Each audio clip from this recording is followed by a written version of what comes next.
E já de volta ao Vivo em Cores, agradecendo a você que está conosco, aprendendo, participando, interagindo hoje no Vida e Saúde, recebendo uma das maiores autoridades quando o assunto é coração, o doutor Otávio Rizzi Coelho, médico cardiologista, aceitou nosso convite aqui e brilhantemente, didaticamente está nos ensinando, mostrando, né, como é que a gente pode cuidar desse coração.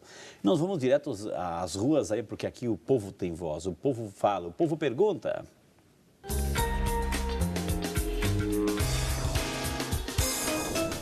Eu encontrei a Bianca, que está com uma dúvida também. Diz aí, Bianca.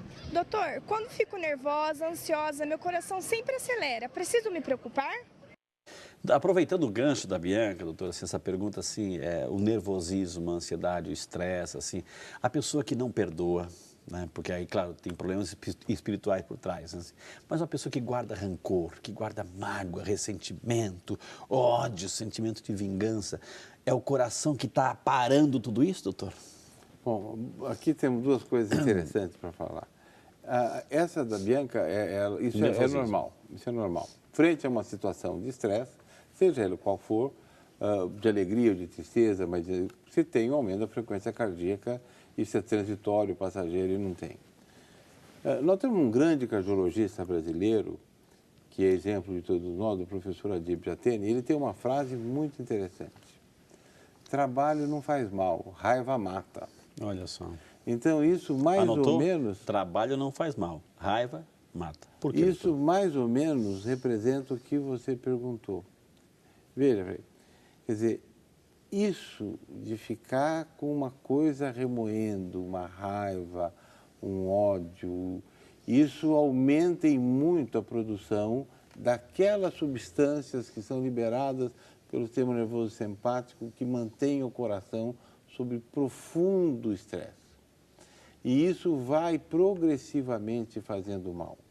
Infelizmente, isso a gente tem certeza, porque nós temos algumas situações em que as pessoas se submetem a isso, principalmente com o uso de drogas ilícitas, que funcionam mais ou menos desse jeito, que aumenta a oferta. Okay. E isso tem causado inúmeros infartos. Não tem passado nos diversos pronto-socorros que ele trabalha, semana que você não encontre isso por causa dessa situação. Então, você não pode ficar remoendo, mantendo, fazendo, submetendo o seu sistema cardiovascular a um estresse desnecessário. Okay. Gente, né, vamos cuidar bem do nosso coração. Na cidade de Inhambupe, na Bahia, a nossa amiga Eli de Andrade Conceição. Obrigado, Eli, que Deus abençoe a senhora. Quando à noite, pouco depois de dormir, eu acordo com o coração acelerado e falta de ar. O que pode acontecer? Eu queria aproveitar essa pergunta da Eli. O senhor citou lá onde eu tenho um recado para as mulheres. Então, doutor, vamos falar um pouquinho dessa dormir, coração acelerado, e vamos falar um pouquinho do coração da mulher também. Esse coração acelerado precisa de uma verificação. Isso pode ser apenas um sonho ruim, que está dando uma emoção, ou pode ser o prenúncio de uma arritmia que está aparecendo nesse momento. Portanto, uma avaliação adequada precisa ser feita. A história do coração da mulher é muito interessante. Se nós chegarmos no nosso meio social hoje, numa reunião, numa festa, num teatro, onde tem homens e mulheres, e perguntarmos para as mulheres quantas foram ao ginecologista esse ano, seguramente todas foram. E se nós fizermos a mesma pergunta para elas, quantas foram ao cardiologista? Provavelmente a resposta é uma ou duas. Okay. Quando nós vamos nas estatísticas, nós temos mais do que o dobro, o triplo de mortes por doenças do coração na mulher do que pelas doenças do câncer ginecológico na mulher. Okay. Não é que ela não deva cuidar, deve cuidar muito do jeito que ela está cuidando, mas ela não pode descuidar do coração. Tradicionalmente, a doença do coração ficou sendo uma doença de homem, quando na realidade é uma doença do ser humano, tanto homem como mulher. Isso fez uma grande campanha da American Heart Association, chamado Vestido Vermelho, para chamar a atenção para isso. O que acontece é que as mulheres têm a doença do coração 10 anos em média depois que do homem. Mas tem, ao final da vida, talvez um pouco mais até do que o homem. Um outro dado que também nos atrapalha é que a manifestação clínica, o que ela sente, o que ela conta, é um pouco diferente. A mulher tem manifestação diferente, mas a doença continua lá. E por fim, e talvez o que precise mais mudar, a queixa da mulher é menos valorizada no pronto-socorro do que a queixa do homem. E, portanto, ela é menos bem atendida. Quando ela fala assim, estou com dor no peito, enfim, já suspeita a mama, qualquer coisa assim. Ou se não, isso é só nervoso, é só coisa de mulher, não tem importância. Não, hoje está bem documentado de que a mulher é menos bem atendida do que o homem nessa situação. Ô, doutor, eu queria... quanto tempo, se é que a gente pode colocar o tempo nessa situação em que a pessoa descobre que está tendo essa, digamos, essa formigação, essa dor, esse desconforto, até buscar o socorro necessário? Quanto tempo, doutor? Bom, isso é o nosso principal trabalho. Toda a minha atividade profissional, minha pesquisa, toda a minha atividade na universidade, toda a minha atividade no centro médico se resume exatamente nisso. Bom, o que nós recomendamos é o seguinte: teve desconforto precordial, tem que ir imediatamente ao serviço de saúde. Ao ser atendido, existe o que nós chamamos as unidades de dor torácica, que é um sistema, que é um processo, que o paciente chega com desconforto precordial, já tem padronizado que vai tirar a história, vai fazer o eletrocardiograma, vai colher os exames de sangue e para tomar a decisão. O ideal é que isso aconteça em 1 hora. Se eu conseguir que alguém começou a ter dor agora e até o final de 1 hora eu estou com o tratamento instalado, a probabilidade de ficar sem sequela é imensa. Então, os serviços de saúde têm que estar preparados para isso, como o nosso está preparado para isso. A unidade de emergência imediatamente acolhe a pessoa, identifica que tem a suspeita de doença no coração, já faz o processo todo, faz o eletrocardiograma, identifica e introduz o tratamento adequado. Que se for um infarto, o tratamento é romper esse trombo que teve lá, que pode ser feito através de medicamentos, que nós chamamos trombolíticos, ou através do cateterismo cardíaco, que nós chamamos de angioplastia primária. Quanto menor for esse tempo, melhor. Tem algumas frases que marcam, alguns anos atrás, quando iniciamos esse tratamento, um grande cardiologista mundial disse: tempo é músculo, é o que salva de músculo de coração. E músculo é vida, é o que salva a vida. Então, esse tempo, quanto menor for, melhor é.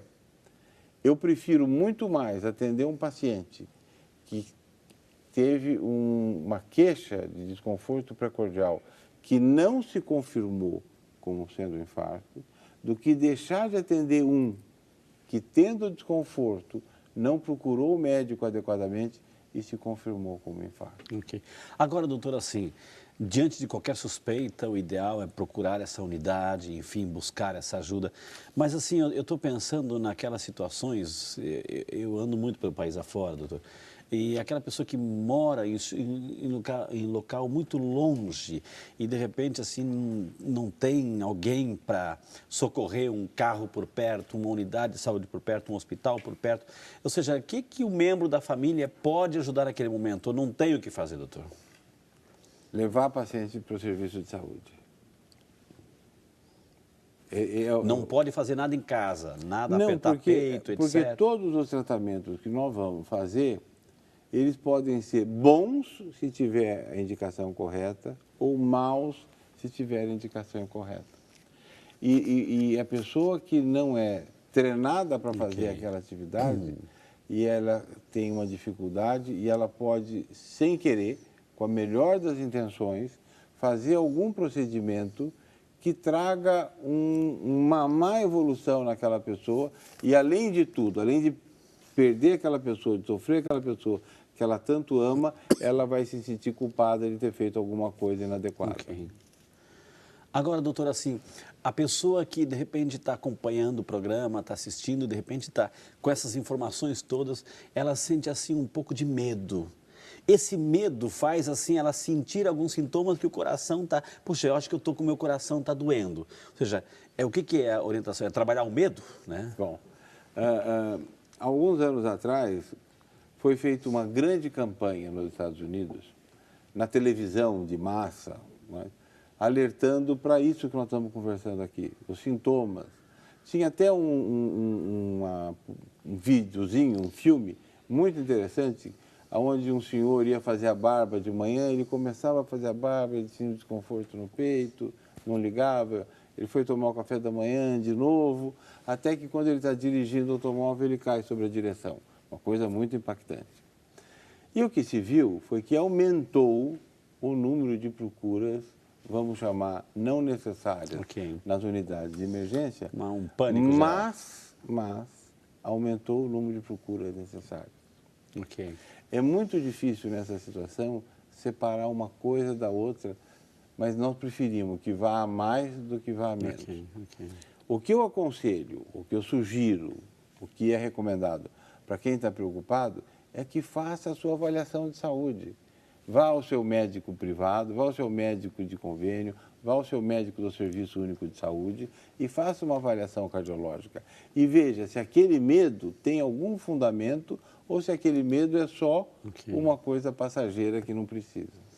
Doutor, aqui, ó, a Luizete Alves. Olá, Frei Rinaldo, ela está dizendo que esse programa é fantástico. Eu sofro de rinite alérgica por causa da fumaça do cigarro, sou passiva, né?